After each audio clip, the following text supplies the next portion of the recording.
Welcome to the Real Estate Syndication Show. Whether you are a seasoned investor or building a new real estate business, this is the show for you. Whitney Sewell talks to top experts in the business. Our goal is to help you master real estate syndication. And now your host, Whitney Sewell. This is your daily real estate syndication show. I'm your host, Whitney Sewell. Today, our guest is Greg Dickerson. Thanks for being on the show, Greg. Hey, Whitney. Thank you for having me. It's good to be here. Greg, as an entrepreneur, real estate investor, and developer, has bought, developed, and sold over $200 million in real estate. He's built, remodeled hundreds of custom homes and commercial buildings and started 12 different companies from the ground up. That's impressive. And I look forward to getting into the conversation, Greg. And would you tell the listeners, a little about your background, Greg, and how you got into this business called syndication? Yeah, so I went in the Navy right out of high school, didn't go to college, and started everything from the ground up. I'm a really hard worker, and I've done two things in my life, restaurants and construction.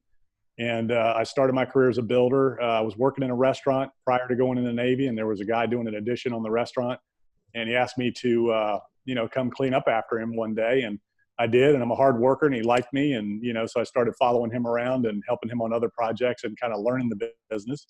And I did that for a couple of years and worked in restaurants at night, worked for him during the day. And then I went in the Navy.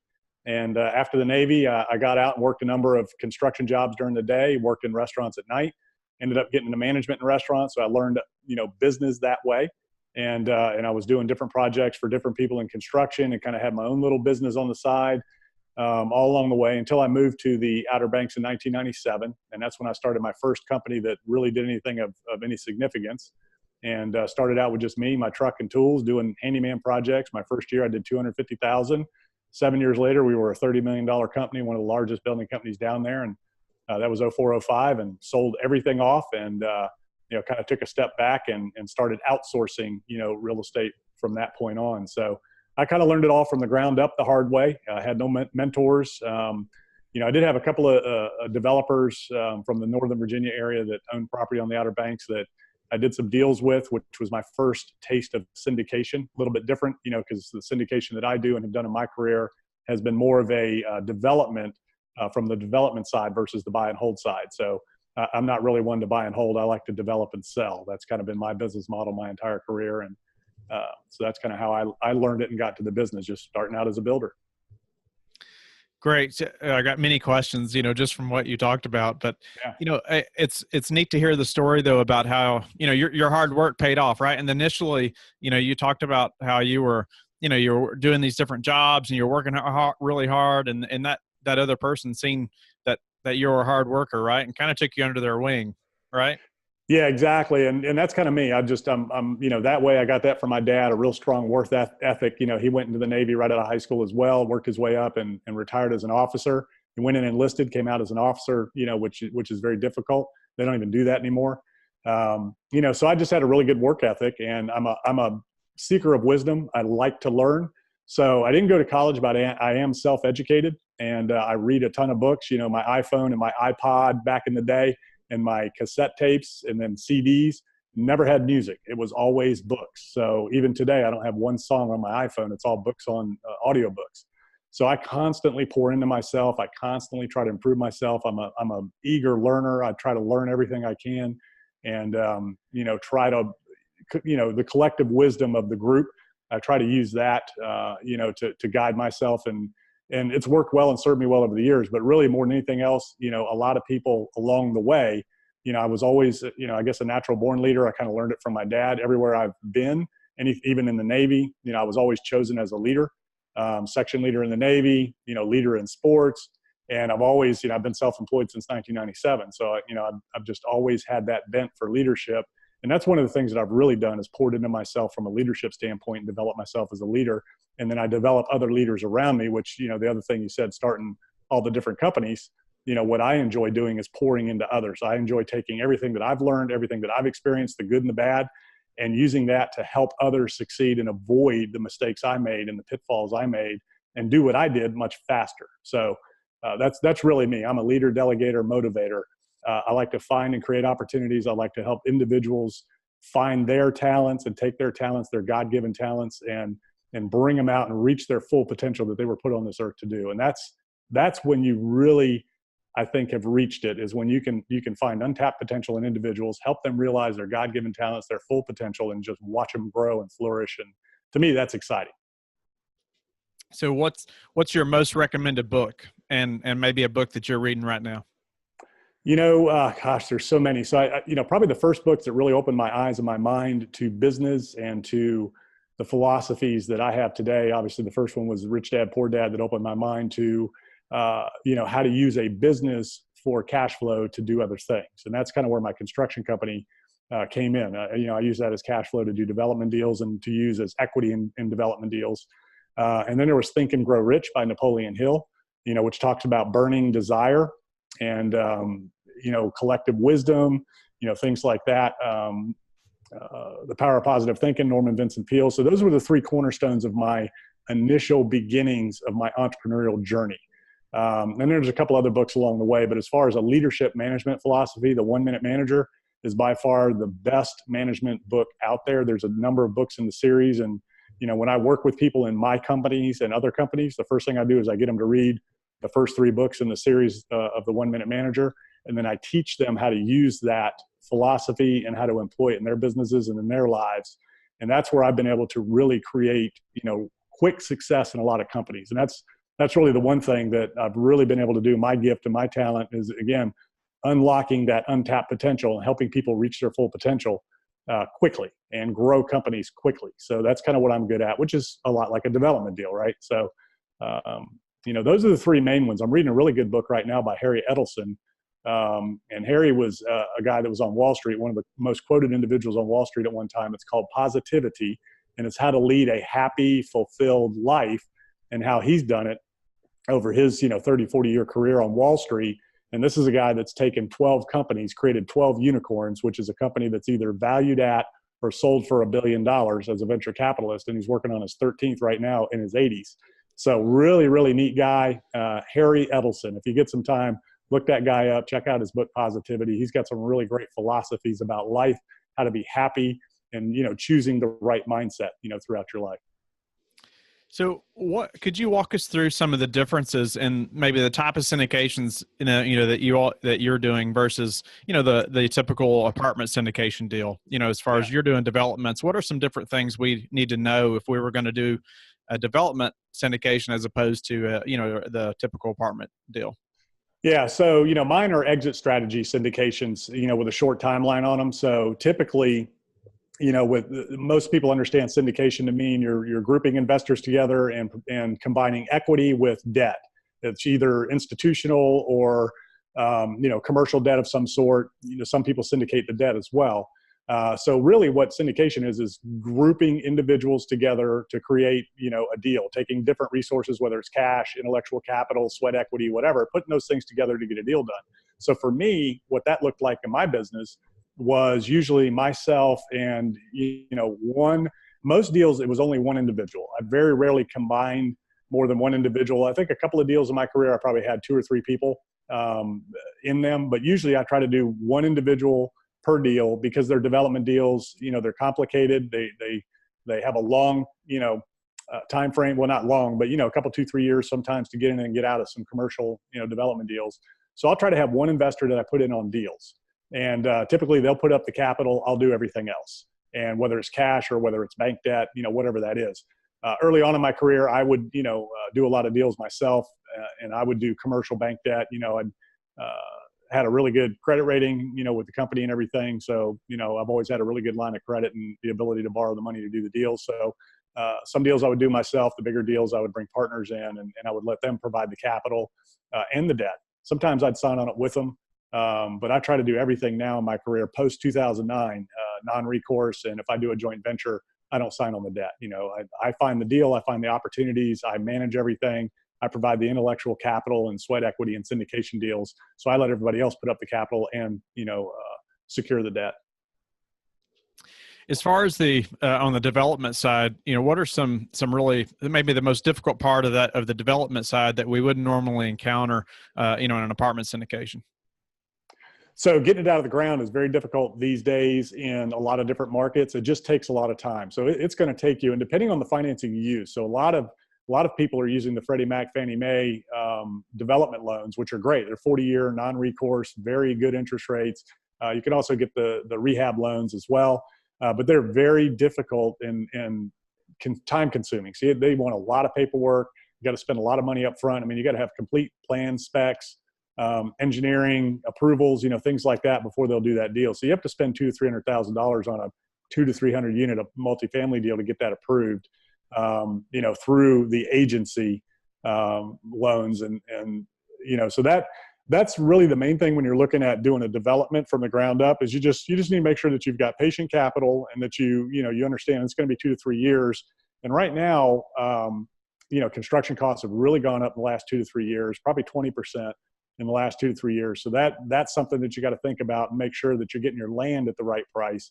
Make sure you're in a market that's going to lease up quickly, so you're not sitting there in that lease up phase too long, which is going to take you a year to 18 months. A lot of people misestimate how long it's going to take to get that, a 200-300 unit deal leased up. So as long as you factor in from the time you get started, get that thing closed and start building, you got about a 5-year time frame, to get it out of the ground, get it leased up, and get it sold. So you just got to have patient capital. What I really like to do right now, what I'm really looking for, and I tell you, your market is a good one, is to find older buildings around an urban center and then renovate those either into a mixed use, type building where you have some commercial retail on the ground floor, you have some apartments, lofts, whatever above, condos, or you could take an old building and do a flex space out of it, like a warehouse, big warehouse, 20, 50, 100,000 square foot, and carve that up with different tenants. I'm working on one right now that's a big open space warehouse. And we're creating spaces for artists, to have like studio space. So it's this huge, almost like a co-working space. You've seen those co-working spaces where, they have desks everywhere for executives. So this is a co-working space for artists and merchants and, vendors that just need a place to either, make their product or store their product or do whatever. So it's really cool. It's an open environment, almost like a, like a mall kind of environment. It's really cool. Could you talk about a deal that maybe didn't go as well as you had planned, and maybe what happened, and then we'll talk about maybe what you do different now? Yeah. So, I've had a number over the years. So I had probably one of the most prolific deals in my career. I used to buy oceanfront hotels down in the Outer Banks, and I would tear them down. And then I would either build houses back on the lots, or I'd flip the lots to an investor and build for them. That was one of my models that I used for a number of years down there.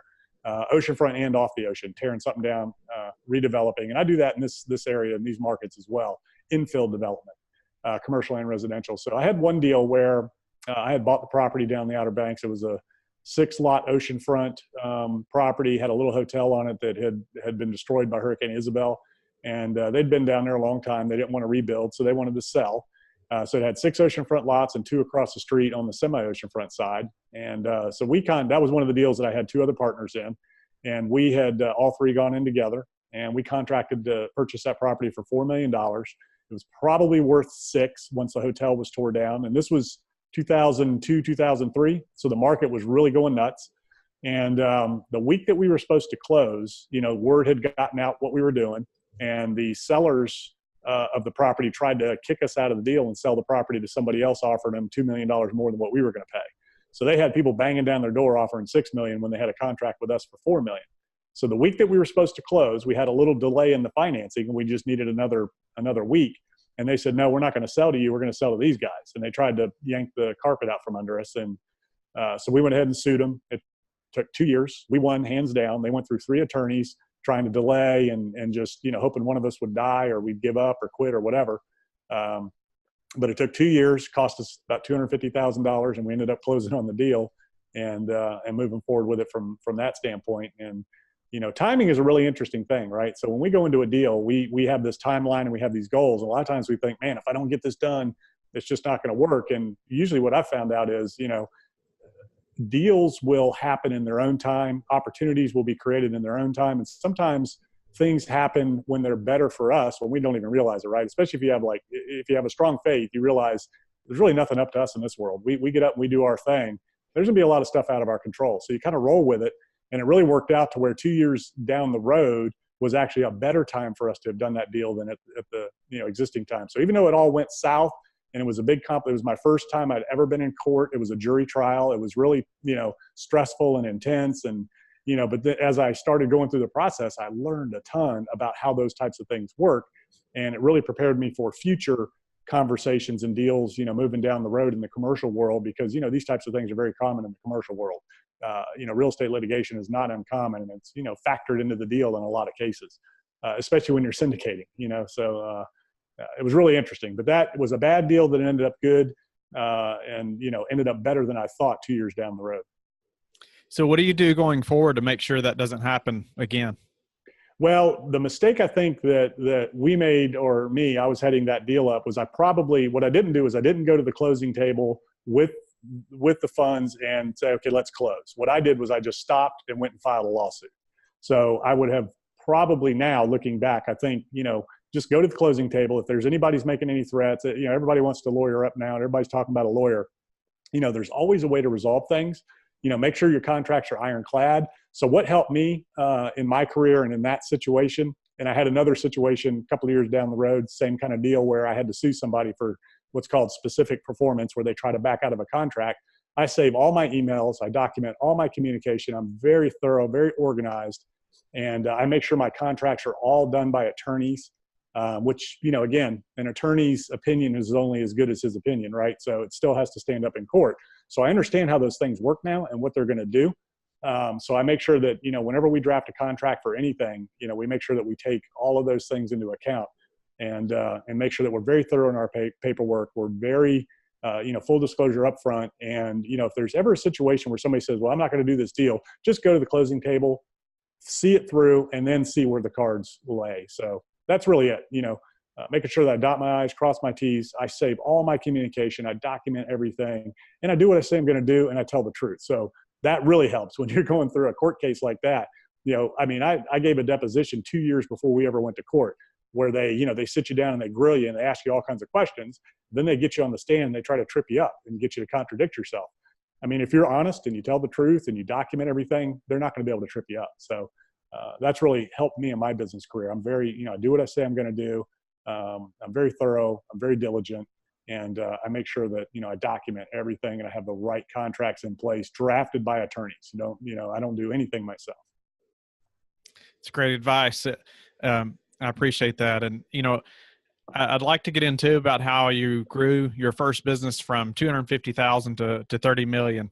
And, giving the listeners some pointers on how to do that. Obviously, you built 12 businesses or companies, and that's very impressive. But for the listener who's just getting started, they're developing their company, and obviously in real estate syndication, could you give us some pointers on how you help people to grow their business like you did?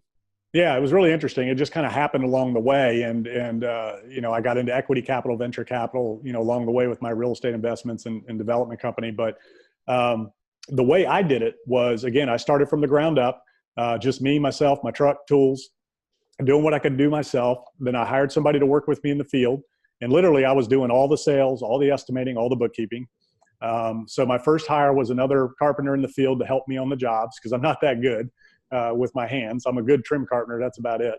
And I can't frame a house. I can't cut in stairs, but I can figure things out. Right. So I hired a carpenter, and really that's the key. So if there's anything to take away from this, I always hired people better than me, smarter than me, and more talented than me. I always try to surround myself with people that can do what I can't do. You fill in those gaps, right? You find whatever your weaknesses are, you hire those and fill those in. So I hired one guy, then I hired another. So when I got my second guy, that was my crew. So then I became the superintendent, running, getting materials, kind of overseeing jobs, but not working daily on the jobs. Then my next hire was a part-time bookkeeper. And so she took the administrative load off of me. And then I ended up putting another crew in the field after that. So now I had two crews under me and my office manager. And that was when I transitioned to the point where I was on the road all day long doing sales. So I'm really good at marketing, especially guerrilla marketing. And, I kept myself busy. And the Outer Banks is very linear, north to south. So I would book myself or have her book appointments for me. Literally, somebody could call that day and I would show up at your house, give you a written estimate. So that gave me an advantage over a lot of my competitors who wouldn't even answer the phone. Things were so busy. So I'd have her schedule my appointments from north to south, and I'd get up, I'd go head north, and I'd go south, and I'd do estimates and sales calls all day long. And I had a superintendent at that point in the field overseeing the crews. And I just grew it that way. And we ended up with, I don't know, 20 something employees. They were all in-house, probably doing, went 250 the first year, 750 the second year, $1.2 million the third year, $2.5 million the fourth year. Then I started, but I wasn't making any money, right? And I'm building this company. I'm leading these guys. And, we're having a lot of fun. Things are going really good, but we just weren't profitable. And along the way, I had bought a plumbing company. I think I told you one of my plumbers was having trouble. He was about to go out of business.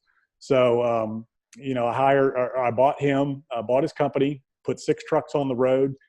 He knew of another company that was going out of business. So he hired all their mechanics, and instantly we had 8 trucks on the road and turned him into the largest plumbing outfit down there. And again, it's a small town. So we lettered up the trucks, and, it was pretty easy to look large real quick. Had 8 trucks on the road with his name and number all over it. So that in and of itself is marketing. We had enough work to keep him busy. So that was one of the companies that I kind of came alongside. But really, what I am is I'm a leader, delegator, motivator. So I find talent and I coach them to success. I hire winners, I find winners and champions, and I coach them to success, and I let them do their job. So, at that point, we're probably 3 or 4 years in. We're doing great, growing, but we're not making any money. So I start looking at, I need to do bigger jobs, and I need to start building some houses. And I had a friend of mine who was a developer in Northern Virginia that had come down, and we started talking about doing spec houses. And I didn't even know what that was or how to do it, had no clue. Never built a house in my life at that point, just had done remodeling. So we started building spec houses together. He kind of showed me how the process worked. And when I say together, the deal was he was supposed to be the money, and I was supposed to be the builder, right? And I was going to do all the building and put in the sweat equity. He was supposed to bring the capital to the table, and he was supposed to guarantee all the debt. Well, the first thing that happens is I'm on the notes with him all of a sudden. And the next thing that happens is I'm the one putting up the money for the deposit to get the jobs going. So this guy was all smoke and mirrors, right? I didn't realize it. He was very smart, knew what he was doing. But whenever I said, well, we need money to start this job, I can't just wire 25 grand. So I'd have to cover it and get him going. So anyways, long story short, he took total advantage of me, but he taught me the business, taught me how to build spec houses. And when I finished my first 5 houses with him, I was off to the races and doing my own things from that point on. And I had taken my company, turned all of my employees into subcontractors. So now that was my first taste of outsourcing. I started hiring all subcontractors to do all the work for me, trades, which is common practice in production building, in construction. And the only in-house employees I had were management.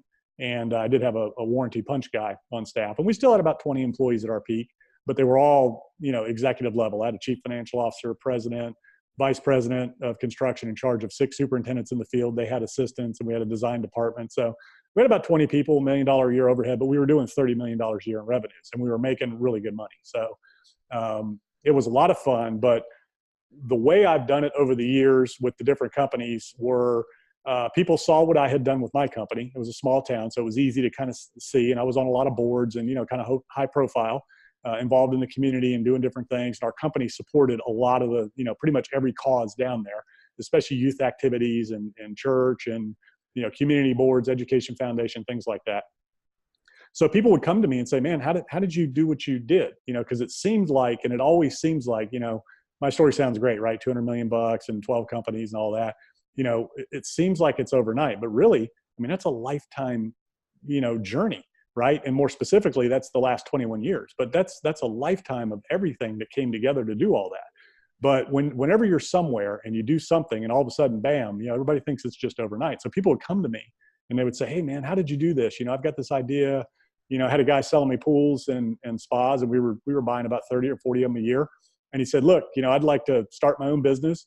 You're buying this many from me. You can buy them at wholesale, save a bunch of money, and we'll build this company and be partners. And I said, okay. So we put a partnership agreement together, came up with the concept for the company, bought a building and put him in business. And what I supplied was all of the intellectual capital. I supplied the actual capital to get it up and running.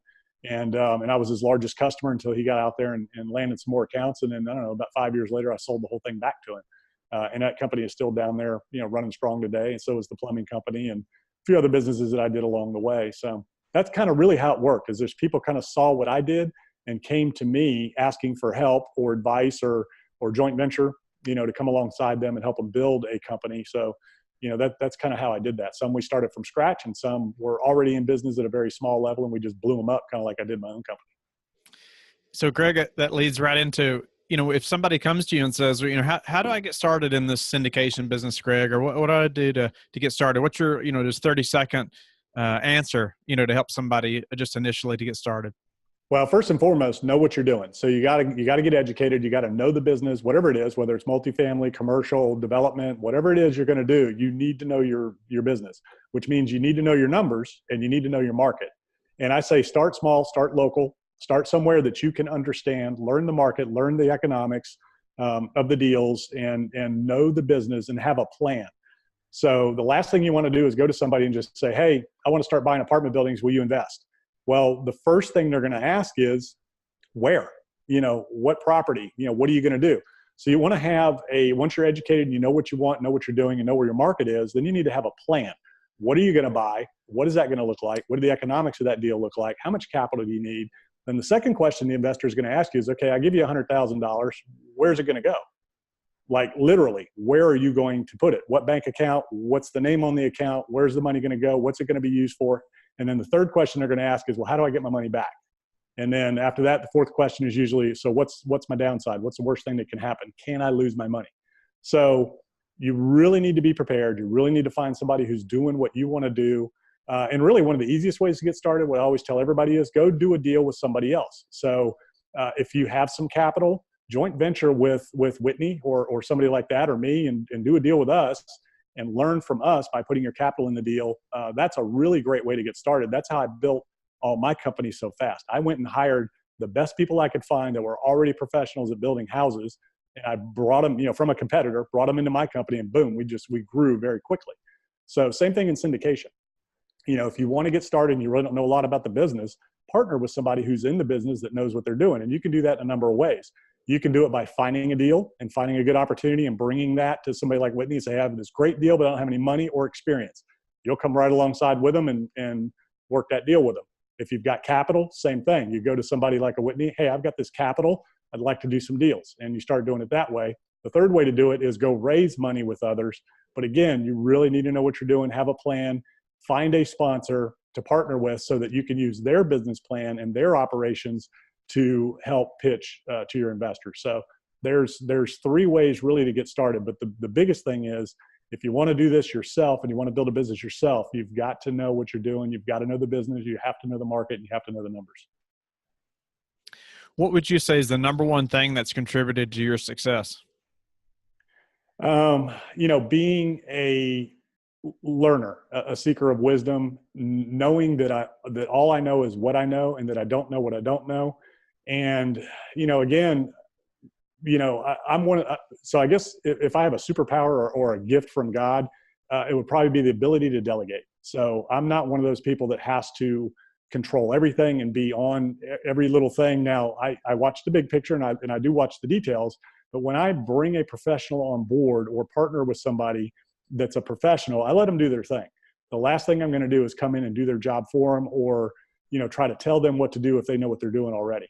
I'm really good at finding great talent, finding winners and coaching them to success. So, that's probably been the one thing that has really helped me in my career more than anything else is being a leader, delegator, motivator, understanding that my role in business, whether it's a real estate deal or whether it's a company is, I have to pour into the people around me.